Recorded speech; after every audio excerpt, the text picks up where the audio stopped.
And then when I was 18, went through Typhoon Yolanda, almost drowned, which is always a pivotal moment in an 18-year-old's life. And I still, the memory in my life always of the pivot moment was I was looking through my life flashing forward and I saw the path that my mom and I agreed on of me graduating, becoming a lawyer, getting a job in the US. And then that was kind of it.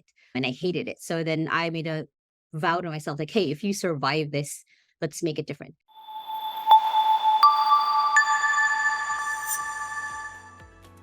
Emerge Stories is a place where, as the name implies, you are going to hear stories. Stories from people all over the Philippines who have come from many different types of backgrounds, and especially people who have gone through struggles, people who have gone through the challenging parts of life. And I hope that these stories will relate for you in some way, that some of these stories will really land for you because these people have gone through probably just about the same thing you might be going through right now.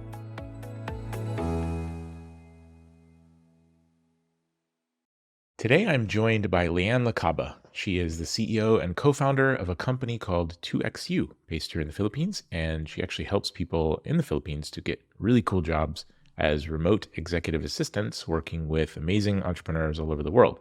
She also has been working from home since she was 15, published her own book at 18, became CEO at 20, and partnered up with her boss to start 2XU Executive Services at 23. She aims to help 10,000 entrepreneurs grow remotely and 1 million Filipinos to work from home. She also has a coaching brand on YouTube where you may have seen her before, where she trains virtual assistants on how to work from home. She's known as Virtual Ate. I think you're going to find Le-an to be a really inspiring person and really a great example of someone who didn't follow the path set out for her and really kind of went a different direction, but from a very early age, had the guts to put herself in positions, meet new people, learn from them, and just grow really, really fast by putting herself way outside of her comfort zone over and over and over again. She's an international speaker. She's just a powerhouse of a person with a ton of confidence and experience already at her age. And I hope that she's inspiring to some of you out there. I think you'll find her content also inspiring. If you're not following her yet, I would definitely recommend it. And without further ado, let's jump in. But before we do, I want to ask if you could just take a moment and share this. We're really trying to spread these stories. If you think there's something inspiring here, you telling a few other people about it would really help us get this message out and reach our purpose of inspiring. We want to inspire 5 million Filipinos to take really a lot of ownership of their own growth by 2030. So please help us with spreading the message. And thank you so much for being here. Welcome, Le-an, to the Philippines Emerge project. Really appreciate you being here for this interview. How are you today? I'm doing really, really good. Thank you. Thank you for having me here. Yeah, I'm super excited. I know your story pretty well because I've known you for a number of years already. And I think your story is super inspiring for people all over this country. And I'm just, really looking forward to digging in. I'm sure I'm going to hear things I haven't heard before. We'll see. So You've known me, I think, for as long as I've been an adult. So that's going to be an interesting find if you do. I didn't realize that, but I guess that's true. But yeah, I'm sure there are a lot of things I don't know about you still. So you're joining us from Cebu, right? But you're from Tacloban originally? Tacloban City. Grew up there? Mhm. Okay. Before we go into like your backstory and kind of some of the parts of your journey that I think would be really inspiring for other people, let's start out with a little bit about what are some of the things you're working on now? What have you been, you've become fairly known by some people. I think some people would consider you an influencer to some degree. So yeah, like what are some of the things that you've accomplished and that you're working on that you're proud of, that you want to share? So, of course, the proudest of is that I do have 2XU, which is my virtual assistant agency over the last 3 years. I am an international speaker. I have spoken on a lot of amazing stages. And then I have a YouTube channel, 13,000 subscribers, TikTok of almost 40K. And I just enjoy doing this, being able to teach people to work from home or have a business from home.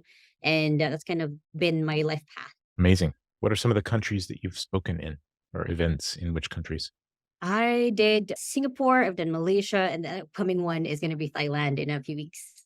Nice. So just for, I don't know if you're okay sharing your current age, but since you said I've known you since you were an adult and I've known you about what, 8 years, something like that. So Mhm. guessing Well, 20, you met me when I was 27. 19. I'm 27. All right. Yes. So that's perfect. So that is a lot to accomplish by your age. One of the things I really appreciate about you is how open to learning you are. Like you've achieved a lot You wouldn't be on this show if I thought you were somebody with a big ego because I'm intentionally interviewing people that I think are humble and open to learning and always trying to make themselves better. But also, I think you're somebody who loves helping other people get better. And yeah, so I'm really curious to dig into the parts of your story that led you to become who you are now.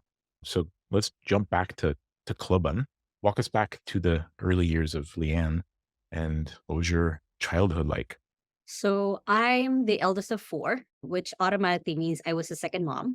It's usually like the Asian thing of like early on, I had responsibilities, didn't want them, didn't understand them, but I was the oldest sister. So I had to really learn like, okay, this is how, my parents were away a lot. My dad worked overseas. My mom worked in a different city. So for Monday to Friday until my mom came back for the weekends, I was quote unquote managing the house. And when I was 15, started doing freelance writing by pure sheer luck of someone who was like, "Hey, can you ghostwrite for my blog?" And I'm like, "I have no idea what ghostwriting is, but I'll figure it out." Started getting gigs from there, graphic work, video editing, did some events work as well. It was just like anything that came on my lap, I would just grab it and like learn from it. And then when I was 18, went through Typhoon Yolanda, almost drowned, which is always a pivotal moment in an 18-year-old's life. And I still the memory in my life always of the pivot moment was I was looking through my life flashing forward and I saw the path that my mom and I agreed on of me graduating, becoming a lawyer, getting a job in the US, and then that was kind of it. And I hated it. So then I made a vow to myself, like, hey, if you survive this, let's make it different. So then right after the storm, I still kind of tried to finish my third year of college because that was where I was at. And then I was like, Mom, I think I want to pause for a year, not go to college. And got a pretty sweet gig in Cebu as an editor for a US publishing company. And then I was like, I told my mom, I don't want it to be, it can be 2 years. And eventually it became that I dropped out because I was named CEO of that publishing company. So that was I guess, where I went off the beaten path basically and made my Path own path. expected.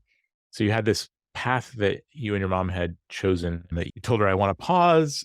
I still want to jump back to there's a little Mhm. bunch of things you just talked about that I'd love to dig into, but like just when you told your mom that you wanted to pause, like what was the initial reaction? Oh, it was a whole fight. It was a fight that went on for, I think, about 3, 4 years, where every time I would go home, there was the guilt of like, should you go back to college next semester? You should finish this. You wasting your life because you're just working on this remote job. It's not a real job, so on and so forth. But for me, I was really happy. I was like, I was being paid to read books. I was meeting these amazing authors, but there was that a lot of that pushback of like every time I go home, there's that guilt of like, what are you doing with your life? What is this? I don't understand what remote work is.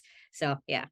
I would love to talk more about the choices you made around like, instead of going on that path to become a lawyer and work in the US, that you chose to work with a company that I'm very familiar with, where I know how much that company helped you or that those founders helped you learn and grow. But let's come back to that in a bit.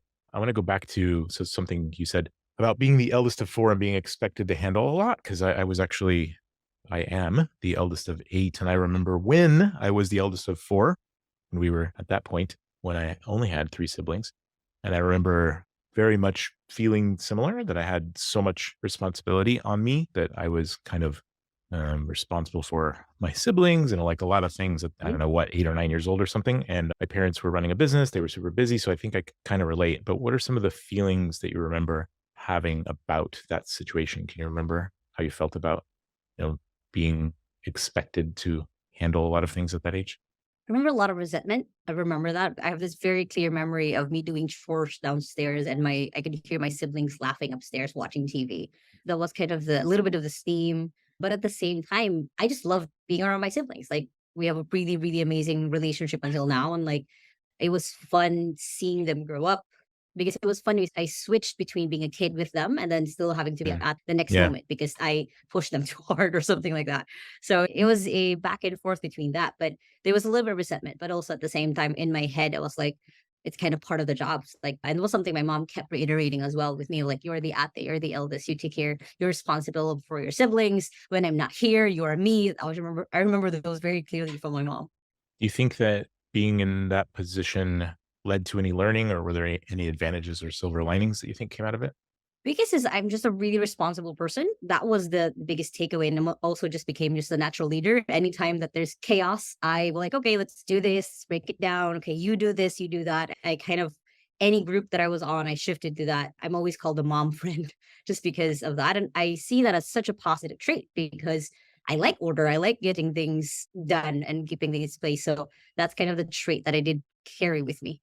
Yeah. Nice. You also mentioned that you had this narrative, your inner self-talk story of I'll figure it out. Like, so when somebody Mhm. offered you an opportunity to do some ghostwriting, didn't know what that was, right? I'll figure it out. I think this phrase in our heads, like that's something I remember I really took from, I think my mom was always telling me that I'm smart. I don't know if that was even true, but maybe I believed it enough that like I can figure Mhm. anything out. Like, where'd you get that narrative? Where did you get that? Yeah. I would say my mom Belief. as well. Because growing up, I would watch my mom jump from one side business to another. It was very interesting to watch. And I didn't realize it until like sadly recently after she passed. That was something that she did a lot when I was growing up. She would like one weekend she would be selling these banig bags. The next weekend she's selling something else.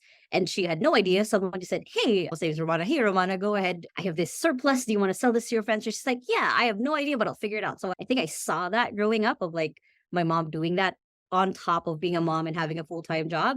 So then just came naturally to me, I guess. So you saw her being that way. Do you Mhm. think that she did she instill in you a belief that you also were that way? Like, did she? Yeah. Oh yeah. She would give sometimes vague instructions of like clean the house this way. And I'm like, okay, you can figure it out. So I guess that's kind of part of it. Nice. That's awesome. So maybe for anyone out there listening who either has kids or, planning on having kids, if you want to have your kids become like Leanne, help them believe they can figure things out. Yeah. Awesome. So let's talk a little bit about how the experience of Yolanda became a turning point in your life. Like, what was that? I've heard you tell this story before, but I think it would be, I think all people go through times in their life that are really dark, really scary. Not everyone almost drowns in a typhoon, but that traumatic experience became a pivotal point in your life where you made some different decisions. So like, how did that happen? And what was that experience like for you? So that was, I think, yeah, almost 10 years ago now. I just turned 18 and it was the category 5. People kept saying it was going to be a storm surge. No one knew what it meant. And our house was literally across the street was already the ocean. It was like there was a house right before, and then it was the ocean. And when Yolanda happened and the storm surge started coming to our house, I was alone with I think my grandma at that point was like 65, and my siblings, both parents weren't there. My mom was at a conference, my dad was working. So it was just us. And I basically took the responsibility as usual to take care of everyone else. I hauled when the water started coming in, I hauled everyone upstairs. I went back to get rice and additional groceries, had a matchbox in my mouth because I was carrying one of the lamps.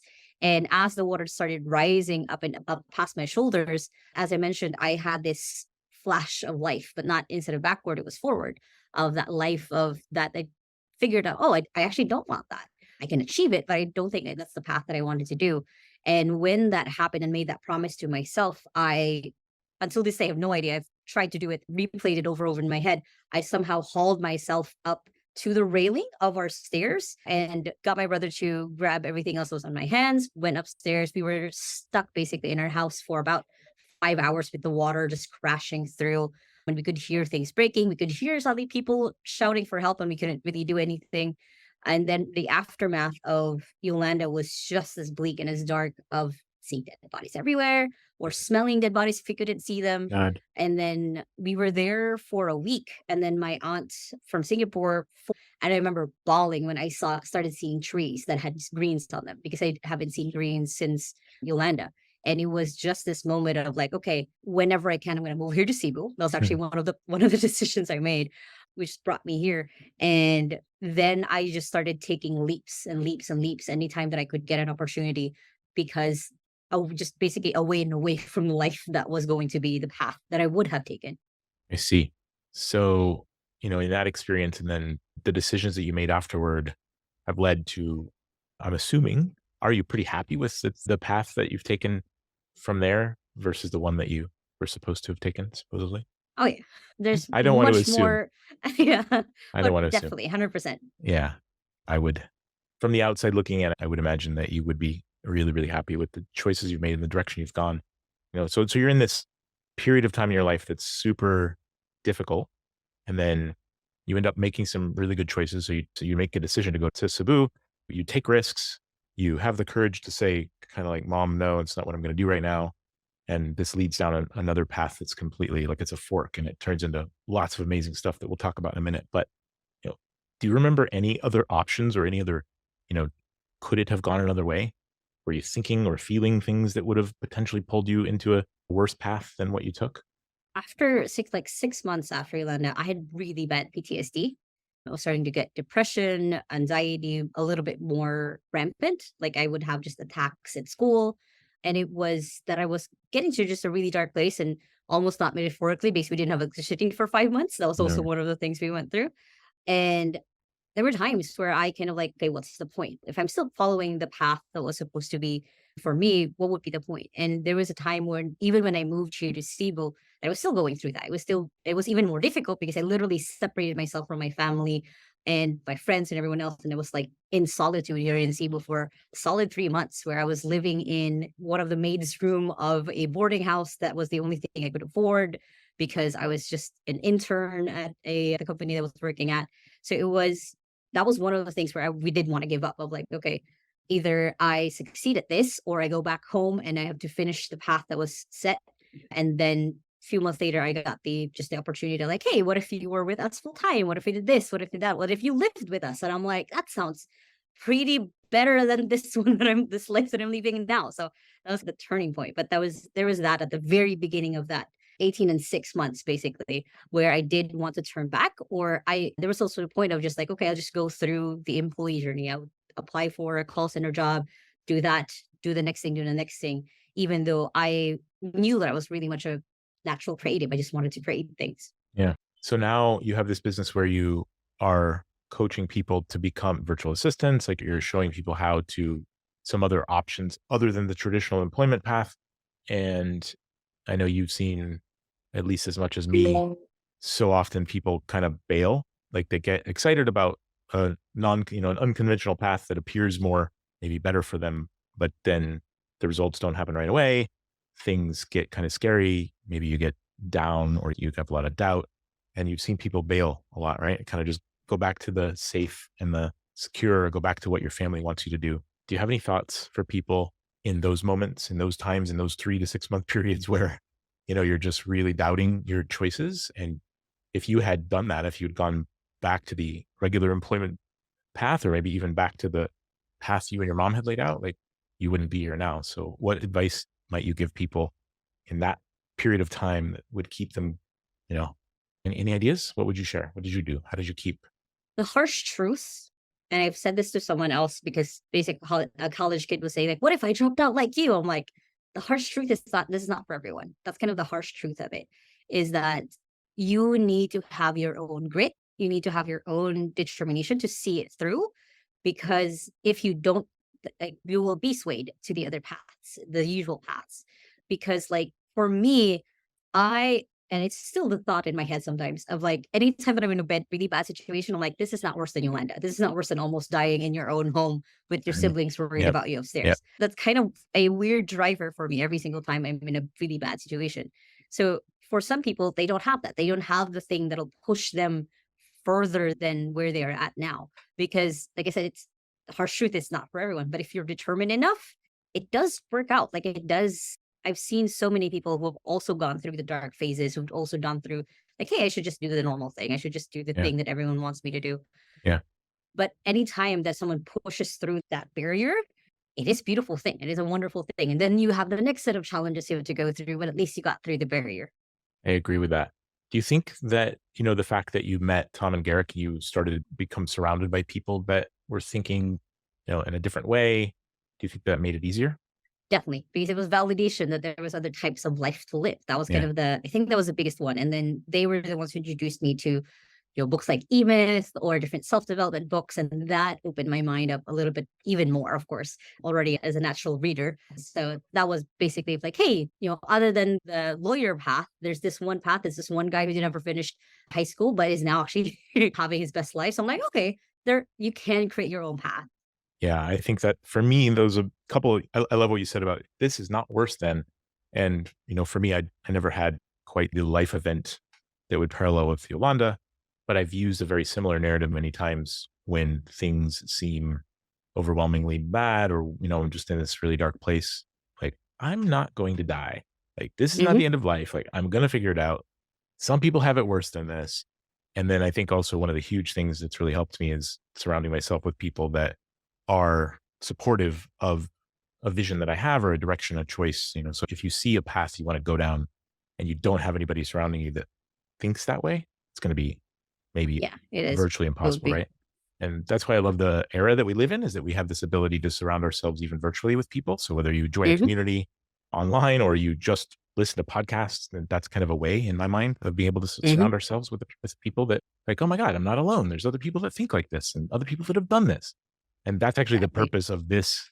That's why I'm doing Emerge, because like I want stories to be able to, when people hear the stories, like, wait a minute, I'm not alone. There's somebody else who's felt this way. And then you Mhm. realize, and also building community. Like we want to be able to build community through Emerge that would allow people to tap in to others in the Philippines that are trying to grow themselves and things like that. So I appreciate you being part of helping us get this going.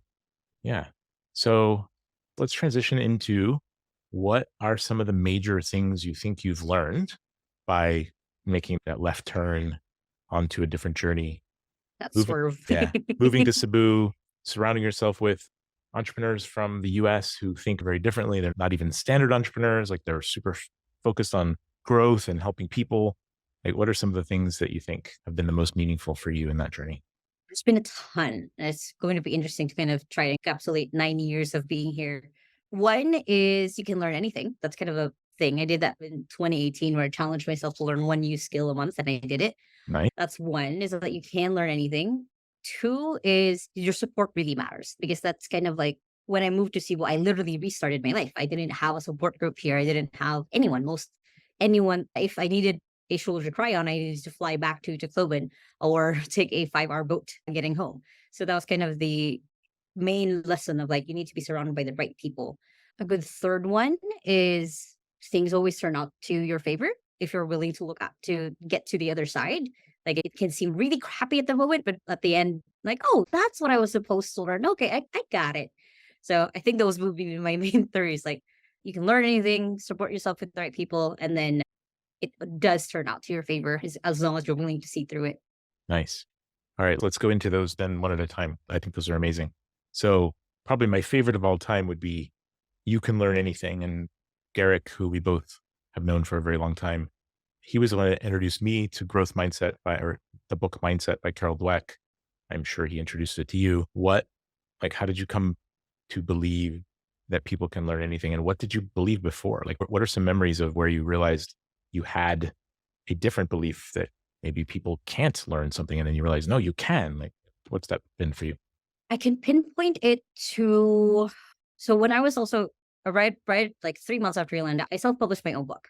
That was kind of one of the things that I did myself. I figured out how to do an Amazon account. I figured out how to create a book cover, created my own, formatted all my own manuscript. And I remember I hated marketing. Like that was I refused to learn marketing. I don't think I could learn marketing at all. And then of course, when I started working at a book publishing company, they were teaching me how to do marketing. And I fell in love with it. That was the funny thing. Until now, it's my favorite thing to talk about. If anyone said, hey, if you can talk about anything for 30 minutes without preparation, I'm like, content marketing. That's the thing that I will talk about. And I remember that switch over of like, oh, it's not that I hate marketing. It's I hate that I felt dumb doing it. So then I didn't want to do it. And now that I have the actual proper help, I can get there. So those kind of I remember that switch over moment of like, that's what I was missing. I was missing one, the right information and the right person to walk me through it instead of me banging my head over and over again of trying to figure it out myself.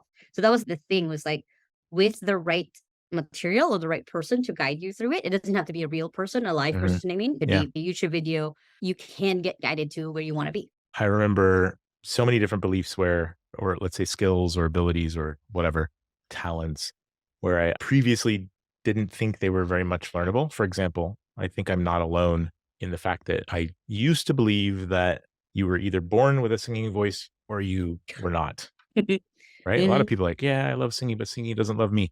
And who are the people who sing the most? the ones who think they're good at it. Why? Because it feels good to be good at it, right? But why are they better? It's probably because they sang more when they were kids. Yep. They were able to practice. They were able to Exactly. get the kinks out. And so when we feel like we're not good at something, it doesn't feel good to do it. So a lot of times that means we move away from it. So what have you had to, change in your approach to things you're not good at? The main thing that I would do, I did even when I was learning sales because I was like, oh, I'm just a marketing girl. I'll never learn sales. Was I just kept throwing myself into it. That was a thing because, of course, as I'm starting my own business, who else would do my sales calls? I would be the only one to do my sales calls. So that was kind of the thing is I just kept practicing, even when I still sucked at it, even when I said the wrong thing or I forgot to do slideshows or I forgot to ask them this one other thing. I just kept practicing. And the more and more I did it, the more confident I got. And of course, the more closes I got, like, oh, I can be good at this too. And anytime that I have any other skill that I had to learn, when I had to learn video editing for my YouTube videos, when I had to learn how to create courses, I would do the same thing. I would just practice. I would just do some sort of small step that'll Mhm. break that, just that feeling of like, oh, I can't do this. And then I just keep barreling forward. Nice. It's been said many times that before you could be great, you have to be good. And before you're good, you have to be bad, right? And that makes sense. And I think everybody would hear that like, yeah, of course. But when we actually try to do something and we feel like we're bad at it, Mhm. if we're You don't want emotional, to do it. right? But I think it sounds like you're articulating an experience very similar to mine where I gradually learned to be completely unemotionally attached to the results of the first try. Like first, second, third, Mhm. fourth, fifth. Like, yeah, of course it's going to be bad. That's the point. Like if you try it once, you're not good at it, you don't get good results. Why would you expect good results when you're not good at it? And Exactly. we have to train our brains to expect that in the early days. And so I think whether it's starting a business, whether it's learning sales skills, whether it's dating, like whatever it is, like you're not going to be very good in the beginning. And I think that's one of the biggest things with growth mindset is letting go of the bad feelings. Yeah. Okay. Yep. Failure doesn't have to hurt. It just means data Mhm. is data. Is that We'll teach fair? you Like, next time. yeah. Awesome. Super cool that and I see you as somebody who just learns really fast. You're always learning new things. And so if anybody hasn't heard of Mindset by Carol Dweck, I would say rush to I YouTube and type it in. Yeah. But it was that book There's an also audiobook of it. yeah, can find it. Yeah, I don't yep, on YouTube. Just search Mindset by Carol Dweck. This the It's on audio YouTube? almost all audiobooks is available on YouTube. Not everyone knows that. So like them listening to this podcast, it's a life hack. You don't have to buy the audiobook. It's just on YouTube, funny enough. I didn't know that. So good to know. Thank you.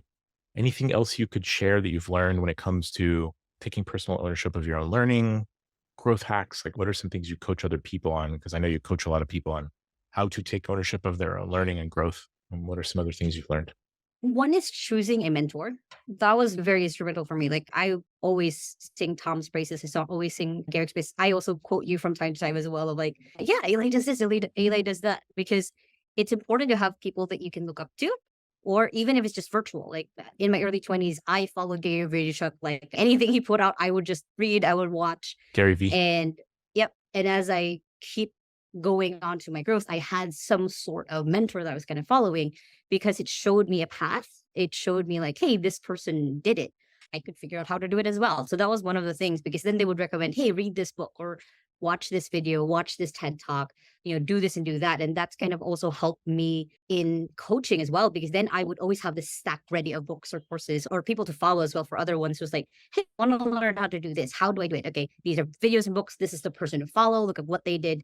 And it makes it easier because it kind of relaxes a little bit of like, oh, someone else is in at the finish line already. Someone else hasn't died trying to do this. So I think I can also get there. Super important and powerful. How have you gone about choosing mentors? I mean, you just mentioned Gary V, but like, I think, one of the most beautiful things about the time that we live in is that we all have access to the smartest and most amazing people on the planet, all their stories, everything they've ever learned. And people put so much energy, including you, into creating content that takes their learnings and their experiences out of their head and gives it to you for free. But it's also an unbelievable amount of stuff to choose from. So where do you think people could start if they're not really started yet? Where would you, maybe even you could share, you're welcome to share a couple of places you would start, or at least a method of how to find people to start listening to.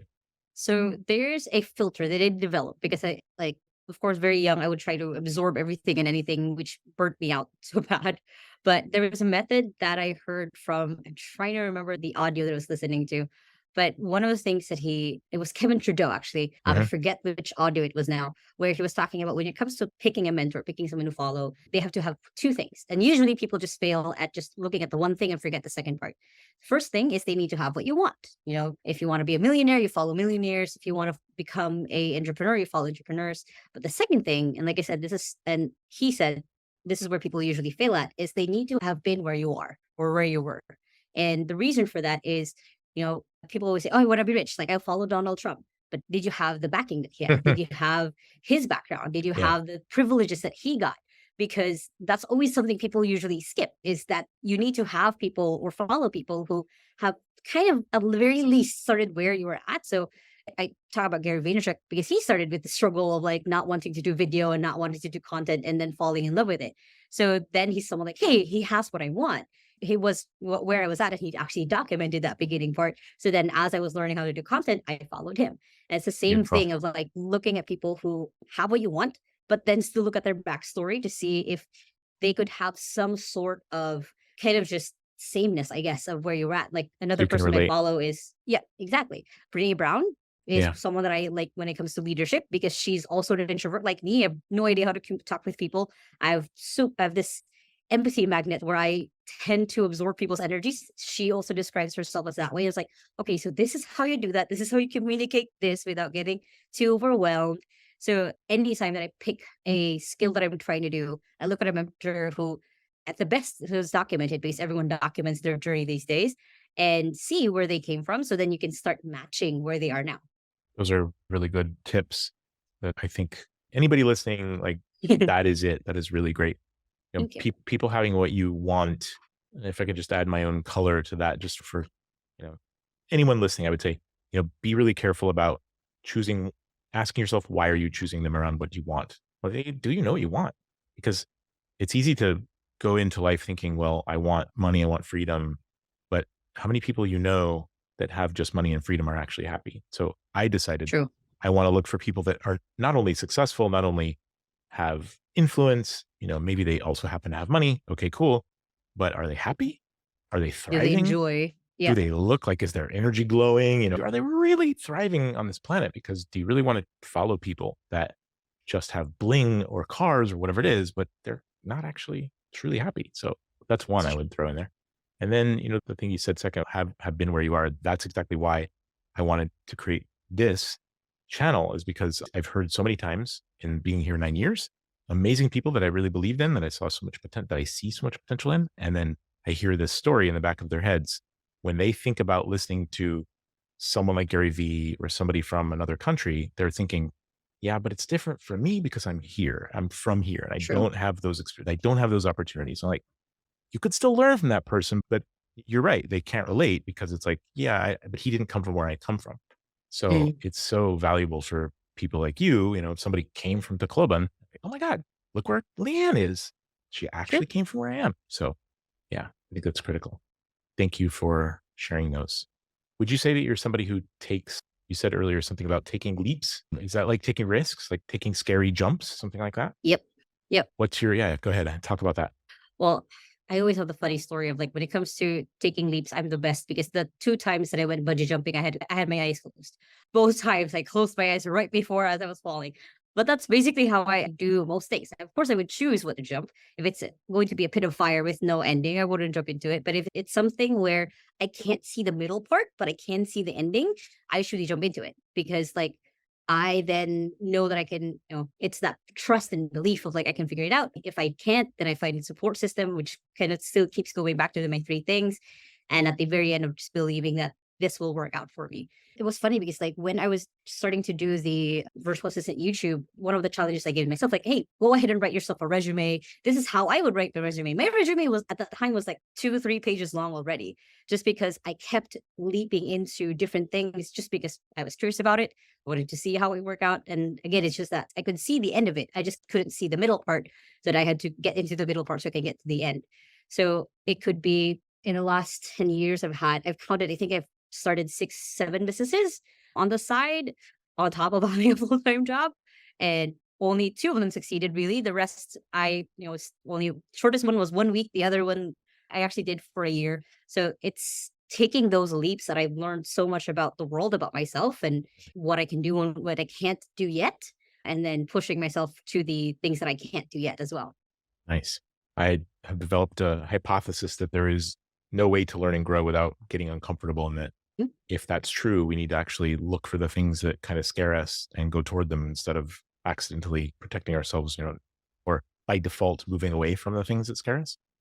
Like if you're jumping from a really high place, many people won't jump from a high place into water, even though a bunch of people have done it before you, right? It's not going to kill you, but it's definitely scary. What do you think, has that gotten easier over time to kind of jump into things, or like was it always easy for you? Say It's bungee gotten jumping. easier.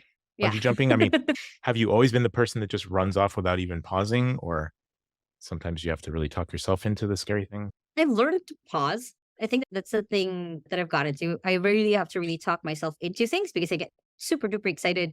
And but the biggest thing that I have learned is pause. And it was just something I actually heard from you when we were doing the emerge class was the power of pause. Like it's the that's the pause is the most powerful thing. So then I've kind of learned like, okay, before I jump into this new business thing that I want to do really, really hard, is this actually something that's worth my time? Like I had this opportunity the other day of someone offering like, "Hey, do you want to do this TV segment? It's going to be for 6 months. You have to record once a week. We'll put it on. We'll take care of everything else." And I'm like, do I really want to do this? And I talked to Tom about it. And he's like, you know what, Leanna, you're getting an opportunity that 2 years ago you would have jumped to. But right now, it's going to be an opportunity cost for you. It's going to drag you down and not have you focus on the next thing. I'm like, that's true. So I've had to then learn to decide like, is this moving me towards what I want? Or is this just, that's just something fun, but not really challenging me to the next step or the next version of Leanne that I want to be? Well, congrats on having such an amazing opportunity that you're also in a position to turn down. It's Yeah. amazing. Would you say that, so I think there's a lot of people, I would say the majority of people probably don't really have that much clarity on where they're headed. Like they haven't chosen where they're headed, what they're doing, why they're doing it, maybe purpose. Maybe if I started talking about values, I remember being someone where like, what does that actually mean? I don't know what values hierarchy even means, but when you now make decisions to go, like, let's say the decision of your goals so that you know where you're headed toward, or the decision to not do an opportunity, how do you go about making those decisions? Are you using like values that you've chosen, or what's your methodology of making those choices? So I do go through my own values. As we say, I have three main ones that I've kind of chosen, and I've changed some of them throughout the years, but they always try to check, like, okay, is this still true to me? So the three is, one is passion. So am I excited about this? Not just passionate, but am I actually excited about this? Two is being a creative or being or creation. It used to be curiosity, but I found that I kept biting me in the butt all the time to keep just going through because I'm curious about something. So I've Yeah. changed it to being creative. This help me create things. This is create value in the world. And the third one is novelty. Is this something new? So, like for example, like that opportunity that I just got for TV, it's not really that new. I'm like, something I can do. It's kind of like just recording my YouTube videos, but it's not really something super duper new. It helps me create. Kind of, I'm kind of passionate about it. So just kind of looking at that already, I'm like, oh, okay, maybe not this one. But then those three have kind of helped me just be a good compass of like, is this something I want to do, or is this kind of like going to the wayside? People always say it's either a hell yes or it's a no. So those three have kind of become my hell yes. So like if it Okay. hits all three, then that's what I pursue. That's your checklist of your gauge. That's beautiful. Thank you. I didn't plan to talk about this, but I just thought, maybe there's a decent number of people that might be listening to this at some point in the future who are either trying to create content for some reason Mhm. or have been pulled toward it, drawn toward it, but never done it. I think there's a lot of people like that. I could be a streamer, like there's a lot of things people think about doing and then we don't do it, or we're trying to do it. So what are some of the learnings that you could share in your journey of becoming such a consistent content creator? And I'm going to be listening because I'm still not to the point where you are and I really want to be. So yeah, what are some of the things you've learned? I'll start with a quote from Gary Vaynerchuk because he was the person I followed for this so much. Is document, don't create. And it was such an important thing for me to realize because I Mm, kept getting stuck trying to make this amazing video about so on and so forth. But if I just documented it, it was so much easier. So the way that I did with with it was my sisters would ask me a question about like, hey, Ate, how did you do this? Like, how did you create your resume? How did you start creating your portfolio? I would pick up my phone, record myself. It was like less than 5 minutes. So like, okay, this is how you do it. This is the process. And that's how I did it was I did one video a day on Facebook. uploaded that into TikTok later on. But that was how the pathway was like. I just documented these questions and how I answered them. And then I kind of started creating. Then I started creating more and more content from that. The second is consistency. That's the biggest thing that I keep starting to learn, because whenever I get sick or not feeling well, I'm just like, I'll do it later. But then it always bites me in the butt anyway. So just make some sort of small step way, from atomic habits, your 2-minute thing that you can do that then either jumpstarts the rest of it or just the minimum that you can do. So that's one of the things. Like if I can't record a YouTube video, I'll at least try to make a short TikTok video that I can then upload into YouTube Shorts now. Some sort of small way to still stay consistent, because then it becomes part of your identity. Because that's the thing that people always say, oh, I'm not a creator. I can't do that. You're already negating the identity of that. But then if you say like, oh yeah, I do this every day, like it's like saying like, oh, I work out every day. That's now a part of your identity. Like, oh, I create videos every day. So document, be consistent. And 3 is don't be afraid to create content out of whack, out of something that's not the normal for you. So I started out just creating videos on how to be a virtual assistant. And then I do like, hey, what if I try to start talking about how to have a virtual assistant, if that's a path that people also want to take? So then now I have these 2 videos that do really, really well, even though it's the same YouTube channel, but I'm talking about both ways of how to be and how to have an assistant. So just try to see and experiment, because you will get bored. That's the thing too. You get bored of the content if you're doing the same thing over and over again, especially if you're creative. So don't be afraid to try something different, just so then you can see what sticks. You remember how long it was from when you really got committed to being consistent, putting out content, not maybe somehow getting past the perfectionist and just putting it out there anyway? And then how long did it take you before you started getting feedback that people really appreciated what you were doing, like to where it felt worth it? A year, I Yeah. think. It was like a full year. There was some feedback like, hey, thanks for this short video that you did, so on and so forth. But it was a year in where I started getting a lot of traction on my YouTube, where I started getting people actual requests for videos instead of me trying to think of next week's video. That it took a year, because I kept having to, sometimes I'll record something, I'll delete it, or I'll never actually edit it. Even if it was the full videos right there, won't go ahead or edit it. And getting to that point was challenging because of a little bit of my perfectionist side or getting things in order side. But now I can just do a YouTube video, 20 minutes, I'm done. I give it to the editor. I don't have to look at it. And then it's then just out there. I don't have to like overthink myself out of it. Nice. Thank you for the tips. Yeah.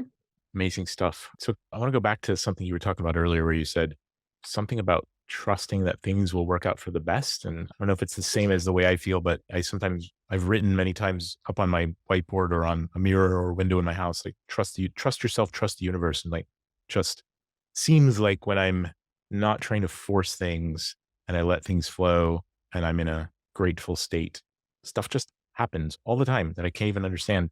And when I'm trying to force things, Nothing pushes everything through. sucks. So like, how have, what has your experience been? Cause I think there's a lot of people who have lives where they would say, I don't think my life is very good. And it's very easy to look around your life and see all the things that you don't like and you don't have. And they would really have a hard time believing that it's possible that part of the journey of making things better in your life is maybe just changing what you focus on, or like, what would you say to people that are like, bullshit? Like, Well, on just kind of trust, I love that, trust the universe, because that's essentially what I do. Is like I trust that if I stumbled a couple of times, or I've had a couple of bruises trying to learn aerial yoga, I'll probably still end up learning aerial yoga as long as I keep showing up.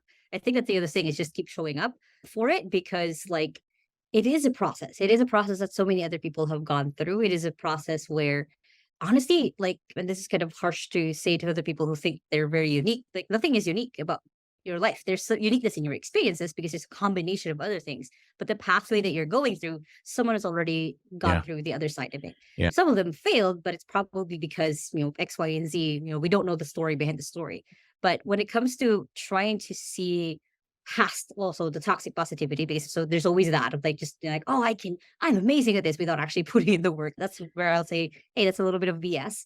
But if you actually are willing to do the work, and also I guess do the work and know when to relax. I think that's the other thing which you just said also, like when you push and push, nothing sometimes happens. But when you just in that state of like, okay, I trust this is going to happen, then something does. And a really good example happened literally a month ago for me, where I was s- getting ready for basically just a 2 week not being at the office. I'll be working anywhere. And I asked Tom, like, okay, we have all of these projects going on and a big 2023 is coming up. What should I do? And he said, just relax. Just you've earned 2 weeks of not really doing a lot of work. And I'm like, okay, let's do that. And then literally 5 days later, so what if I'm not sure if you've seen that post. Daniel Priestley came out with a post of like, hey, main thing you need to do for 2023, hire a virtual assistant. And here's the link for 2XU. And I'm like, I now have sales calls every single day, even though it was supposed to be a relaxing trip, but it was still a good thing because I was able to talk about 2XU with other people. I was on sales calls with people who could now be potential clients for the rest of 2023. So it was just like this funny thing of like literally me relaxing, like, oh, I'm now in the hole. It's going to be Christmas soon. My family's coming over. It's going to be fun and relaxing. And like, oh, I have now like 15 sales calls booked. Okay. That's an interesting twist of literally things working out for me. Okay, let's do this. Yeah, it's incredible. I've seen very many times similar things happen, similar pattern. Cool. Well, thank you for so far sharing all this amazing stuff. I think just to sort of head toward wrapping it up, and maybe we'll have more conversations in the future. And I'm looking forward to seeing if there's ways that we can collaborate on things in the future as we build out this channel, because I think that you could be really inspiring to a lot of people. I know you already are. I guess let's wrap up with just this thought, or see what you come up with if I ask this question. What's one of the biggest struggles that you've dealt with consistently over your adult life, or whatever, or, your memory of what's a struggle that you've dealt with most consistently, maybe something inner journey wise that you could share with the listeners, what you've learned through that struggle? The first thought, and it was so interesting that it was like the first thing that popped in my head when you asked that question. It can be really lonely. That's kind of the thing that I did. I still sometimes go through, even with the amazing support with everything else in my life.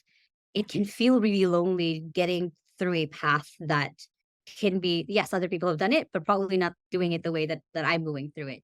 So that's kind of been the thing that I do feel a lot. It's just the isolation a little bit of like, hey, I'm going through this path. It feels pretty scary and pretty alone. I know I can lean on people, but I think there's something I have to figure out on my own.